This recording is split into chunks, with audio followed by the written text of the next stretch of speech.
read, and welcome back to my channel. I have not shot a video in a while. I think the beginning of this month. It is now the 28th or 29th? I have no idea what day it is anymore. It is now the 29th of July. We are at the end, and we are shooting my August TBR. I did not post a TBR for July. I recorded one, but it got very chaotic. It's been a very chaotic month. It's going to be very chaotic month next month, and that's why I'm picking only 6 books. For my August TBR, I'm not even bothering with the TBR jar that I prepared or anything like that because I have to move. I have to move, which means I have to save money, and I have to not buy the books that I want to read. I allow myself actually one book this month. So yeah, 6 books on my TBR. We can go ahead and delve into them. They're mostly going to be on KU. I'm back in my KU roots. These last 2 years I've read like 100 books. And of course I'm not going to go out and buy 100 books. And I wasn't even really buying like physical books at all, really. If I bought a book, it would be an ebook, or it came off my KU or my Audible subscription where I had like 1 credit. That is it. I was not doing the buying. So we are back to that KU, our monthly Audible subscription, and that is narrowing what we choose from. There are lots of books on KU.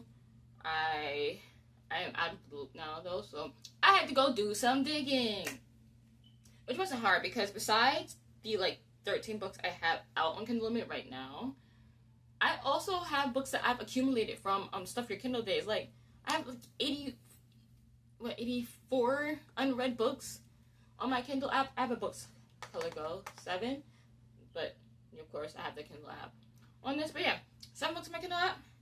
I said 7 books. 84 unread books. Yeah. So let's delve into this. We can get into physical books. I do have a couple of books I haven't read on my shelves, so I also have those to choose from. And I'm reading 1 book physically this month. It is A Love Song for Wookie Wild by Tia Williams. In June, I did read 7 Days in June. I know, cheesy that I read it that month, and I had been scared to. I think that book came out 2 years ago. I was very scared to read it. It seemed like it was going to be intense, and it was intense. But it was also funny and beautiful, and I'm glad I'm in a place where I can read books like that now. But yeah, this one is about a wealthy girl who doesn't quite fit in with her family, so she runs away from her hometown to go seek, I guess, adventure in life. And I think is it set in Harlem? I don't know. I don't know a whole lot about this book. I'm pretty sure it's set in Harlem, and it's magical realism, which is not a genre that I would ever tap into normally, but I'm diving into this one. I have faith Tia Williams is going to carry me. So yeah, the first book I am going to read on KU is Two Twisted Crowns by Rachel Gillick. It is the sequel in this duology, the Shepherd King duology. I did read One Dark Window this month, and I don't remember what I read it, like 3.75, almost 4 stars, if not a 4-star. Because it was really the romance. I didn't care about the romance. To me, it wasn't like very swoon worthy, but I did enjoy the plot. So I am gonna read the second book in a duology. I love that it's a duology and not a super long series. I can't really just be jumping into series like that. My brain cannot commit to that. But yeah, if you have not read One Dark Window, it is about a town that's kind of getting like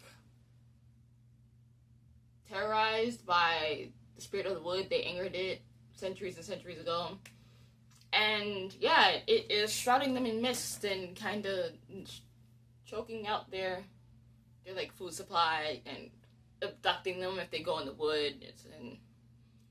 It's also causing some of the children to develop a sickness, and once the child gets over the sickness, they develop very dangerous kind of like dark magic. And the king and his court aren't having that, so they go and take the children who are sick and kill them. Crazy. They murder them.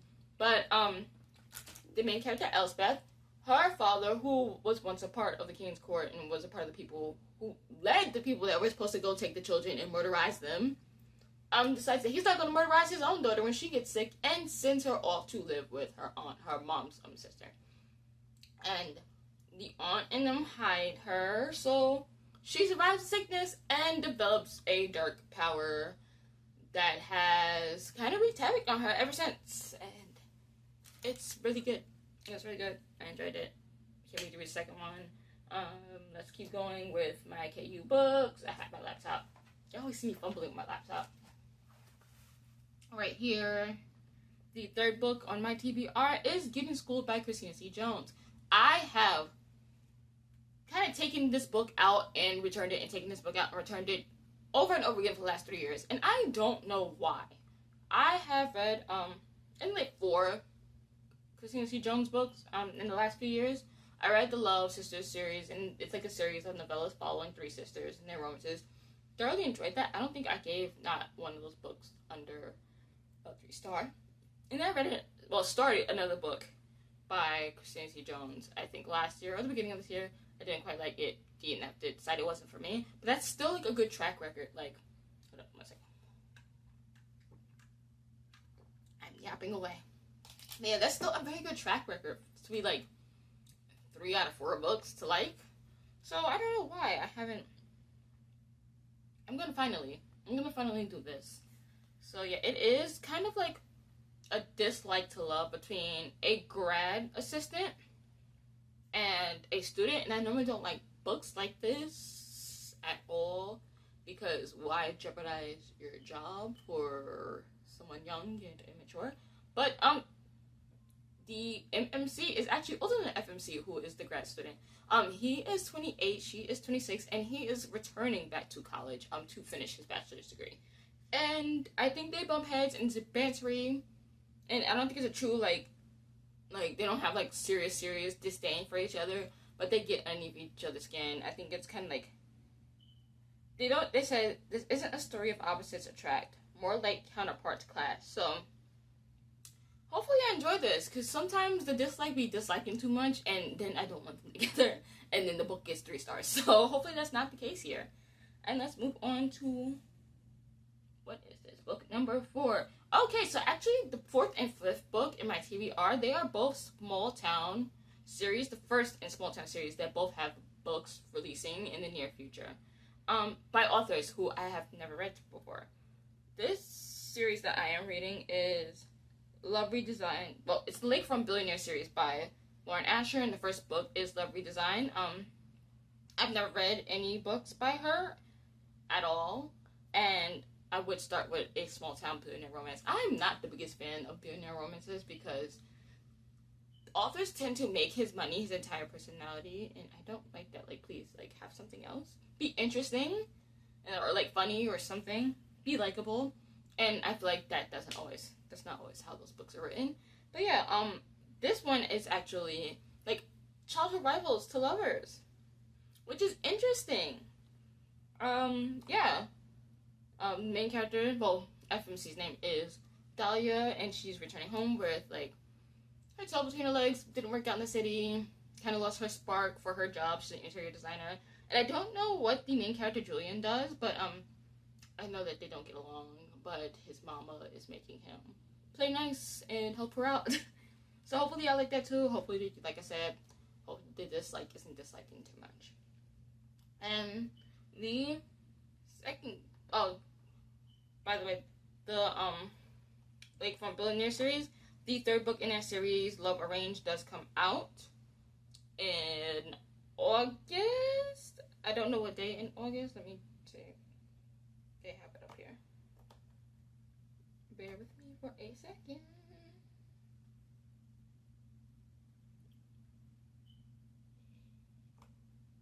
It does come out August 25th. So yeah, I will read the first book and let y'all know.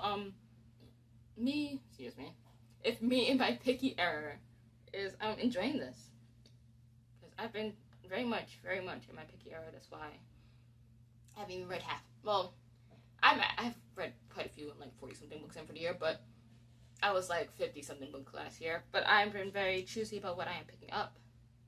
So on to the next book. Also, like I said, a small town romance. And I didn't know, I just found out that this is the first book in this series is a marriage of convenience, and I can get down with marriage convenience. As long as it's like not insta lovey. I don't like an insta love. Please, like I don't like an insta love. But I also think the main characters hooked up before. So let's see. It's saying, I never expected to inherit a sprawling estate in a small town I'd never even heard of. To claim it, I have to outmaneuver my scheming cousin and fulfill one impossible: find a groom. Enter Ledger Timbridge, the infuriatingly charming stranger I crossed paths with on my solo, cancelled honeymoon. Yikes. Now he's here in Birchwood Springs, fighting to save his family's struggling logging company, and somehow he's probably my only shot at keeping my inheritance. Marriage of convenience between us seems like the perfect solution, but between small-town secrets, high-stakes family drama, and the undeniable spark between us, nothing about this arrangement feels simple. Okay. So, yeah. So that's kind of like a second chance element because they have hooked up before. So very, very interesting. The author, what the heck am I saying? The author's name, I think, is Claudia Bourgeois, something like that. Sorry for mispronouncing that. But this is the first in the Timberbridge Brothers series, and she is releasing the 5th book in September. I think September 3rd. Never read her before. Never read the series before. And yeah, I think when I put this on the list, it was coming out next month in August, but it got pushed back a little, so still coming out very, very soon. Hopefully, I like both these books. I'm really trying to find, like, authors I love. Like, I have to curate and make lists and, like, guidelines for everything. That's how I live my life. Capricorn stellium. I like rules, and I'm always trying to find, like, authors I can grab, like, where their romances kind of make me think, like, characters that are interesting, and they can write a really good, like, love sequence, and it's believable. It's believable, because some of these authors, the characters don't feel like people, the romance is not romantic. I don't even know when they fell in love. I don't understand how they love each other. I don't get it. I don't believe it, and it's been very, very hard. I don't ever remember being this picky, but here I am, and it's been a struggle. It's been a struggle. And I'm hoping to find authors, like, who write. Like, they really write. Like, I need Kenny Ryan and Emily Henry type of writing. And you know what? Kate Corinne, she's been kind of writing, too. Like, the 2 books that she has that are, like, she's kind of writing, too. Well, like, it's hard. It's hard out here. I'm real picky. But someone that I picked that I've actually discovered, like, the last 8 months is T. Kingfisher. She has a new book coming out, and sadly, it is not the next book in the Saints of Steel series. I wish it was, but she is coming out with a dark Snow White retelling called Hemlock and Silver, and yeah, her books, like, I've really been delving into her backlist. Not her horror though, because I'm a scaredy cat, but her fantasies kind of take a very kind of slightly dark, disturbing turn always anyway. Like, they'll be funny, they'll be bantery, and then something scary happens. Or maybe I'm just a scaredy cat. But yeah, I feel like it's like a little horror incorporated in all her books. But yeah, this one, should I just read the synopsis? I'm just gonna read the synopsis instead of trying to paraphrase in my own words. Healer Anja regularly drinks poison, not to die but to save, seeking cures for those everyone else has given up on. But a summons from the king interrupts her quiet, herb-obsessed life. His daughter Snow is dying, and he hopes Anja's unorthodox methods can save her. Aided by a guard, a narcissistic cat, and a passion for a scientific method, Anja rushes to treat Snow White, but nothing seems to work. That is until she finds a secret world hidden inside a magic mirror. That sounds like it gets real creepy. This dark realm may hold the key to what is making Snow sick, or it might be the thing that kills them all. Yeah! I want to read this. I am so happy this is the only book I am letting myself buy. And I hope it is worth it. It's been worth it so far. It's been worth it so far. T. Kingfisher, Miss Ursula, if I may call you that. You have found a fan in me. But yes, that is all 6 books on my monthly TBR. Thank you so much for watching, and have a good day. Bye.